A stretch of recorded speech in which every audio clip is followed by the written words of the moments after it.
You're going to love this next guy. He's great, let me tell you. My name is Rick Crosslin, and I love science. I'm Indiana, 98, and my whole life I've gotten in trouble sneaking kids into science places and doing science stuff.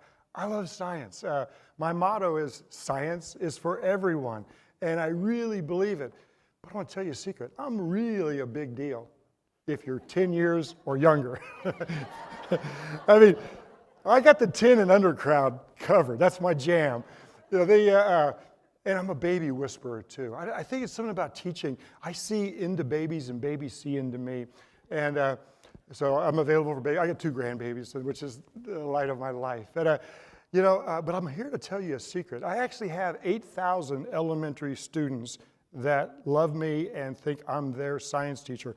I'm the disruptor. When I walk into school, they get up out of the cafeteria seats and run and hug me. And the teacher's like, oh gosh. But all those kids, the secret, I'm here to tell you a secret of why you can do the same thing. But before I do that, I started this. My wife says it's a bad idea, but there's 3 things I do in every lesson, every talk, and every presentation. Number 1, I hope to say some scientific fact that you know, confirm. I like to see some smile and nod, smile and nod. You know, the earth rotates. You all know that?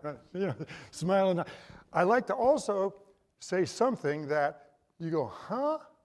And explode your mind so maybe you have a new perspective, like you never thought about that. So when I'm done, I hope that is accomplished. And the third thing I hope I do, well, this is the part she doesn't like, I always throw in a lie. Something I'm going to say is absolutely not true. And maybe what I just said is not true. Because what this does, it gets you to maybe pay more attention, be more engaged. So I love doing demonstrations, and you know, I can tell what kind of crowd this is. Push, pull forces. I'm giving this elastic, come on science people. Thank you. The rest of you can say it again. What is it? Yeah, so I've given elastic potential energy, and when we change that to kinetic energy, we should see some motion and maybe some sound. I can tell what kind of crowd this is. If this is impressive to you, it's going to be fun.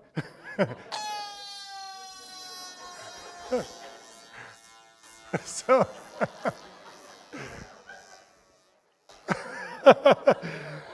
that's the ooh and ah. Come on, ooh ah. Yeah. So, I found out that the best way to teach science is to do things with people, and I do believe that teaching with enthusiasm, it's contagious.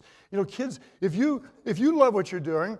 And sometimes, it might be me and just 2 kids are really into it. Everybody kind of joins along and gets that contagious feeling.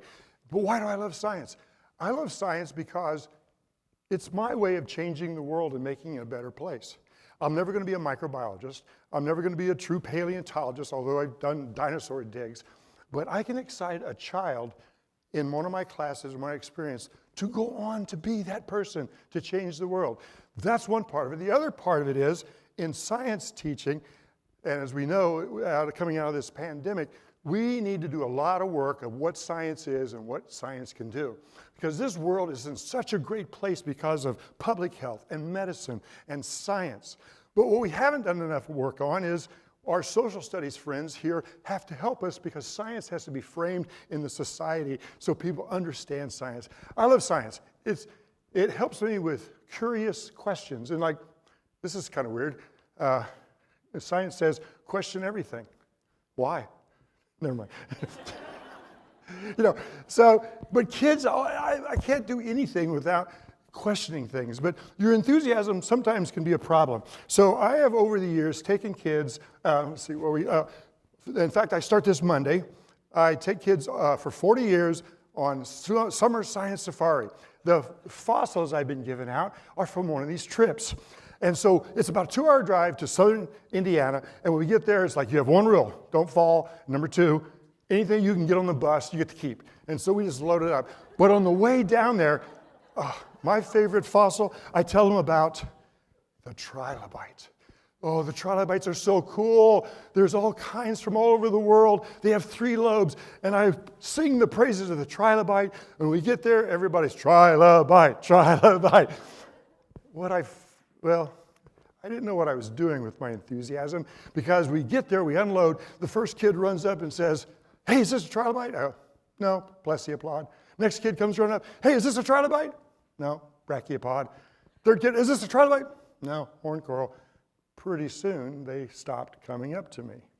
It was like I had spent the whole time getting them excited about trilobites.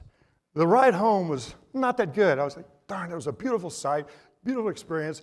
And I had maybe one kid find a trilobite, and everybody else was like, we didn't find what he likes, and so, So I realized the mistake was me. So the next week, on the way to Brookville, Indiana, I started to sing the praises of the Brachiopod.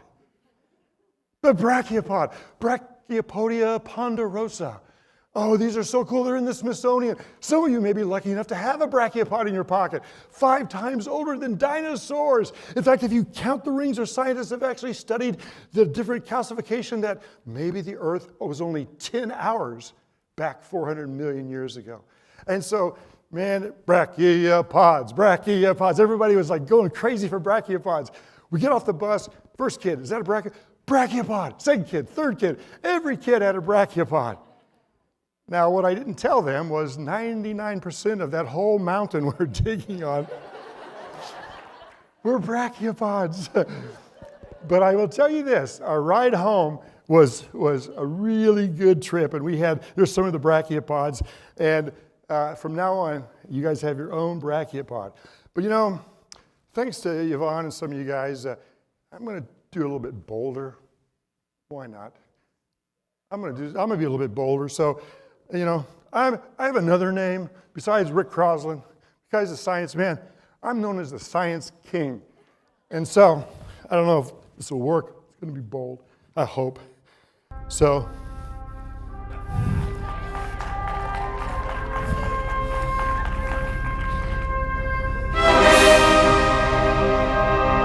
yes.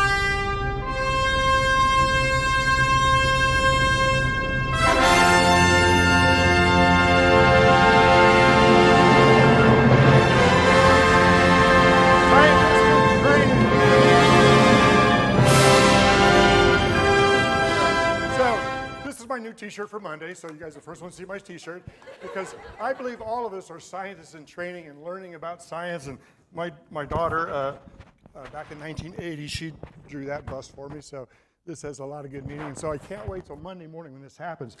But I did a failure, and I take risks, and sometimes it's bad. And I snuck these cannonballs on TSA.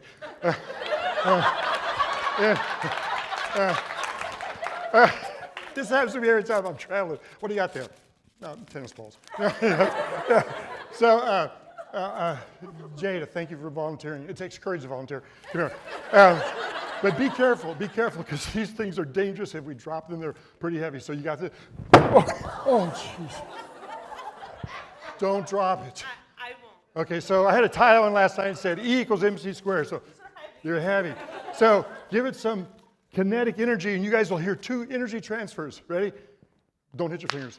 Oh, sound. But if I put a piece of paper there, there's also heat. Try it one more time. So if we try a little more fun, let's change this up, because that's iron. It's been rusted. I hate this part. Ready? No, I'm not doing it. You do it. A glancing blow, but no, the other glancing blow. There you go. Whoa. Now, rule number 1 of science demonstration: it works first time, don't do it a second time. but let me try. Let's give it a round of applause. Thank you. So the part that I hate about this is sometimes it's so uncontrollable, I never know how it's going to work. Got your attention? So, and sometimes it works, but not always things don't work. They don't always work the way. But I never give up. In fact, I wish I would give up sometime. And I wish I would give up an idea. So one time at I ran a camp, overnight camp for years, and ran a camp for kids with type 1 diabetes, and we would bring Diet Coke. Now, I'm not too crazy, but I thought, I picked up a case of Diet Coke, and they felt lighter than the regular Coke. I thought, that's interesting.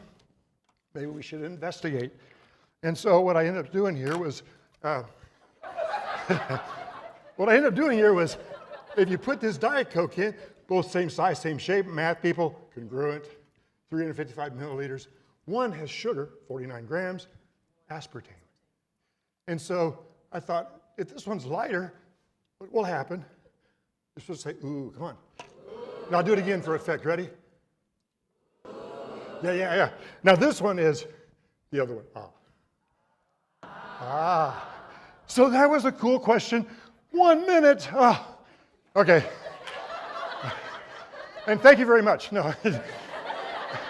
So, sink and float. Would it work in a bigger container, a bigger container, a bigger container? So I thought, what would it look like if I put 9 cases of Diet Coke on me and jumped in a pool?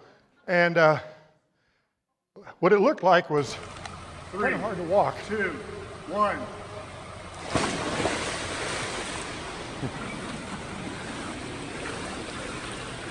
Wow. Yeah. Wow. I did that once for my PBS show, and I forgot about buoyancy. So I had everything up here and nothing down there, and I was like, "Oh, this is going great." That's a great blooper. So I think you should teach with enthusiasm. And one of my favorite science heroes, because I now have like another minute, I think. Where's Jane? I don't know. Never mind. One more minute. This is Michael Faraday at the Royal Institute in London. And why he's my hero, besides being a great demonstrator and a great scientist, in 1825, he did the first public science lecture on the combustion of a candle. And he did it for not the royal family, not the rich, but for children. And to this day, the Royal Institute has their Christmas lecture series. And he did it on the combustion of a candle. And so in science, we use our powers of observation. So quickly, science guys, give me an observation about this. Yeah, okay. It's white, cylindrical, flame. But a lot of kids will call this or a candle.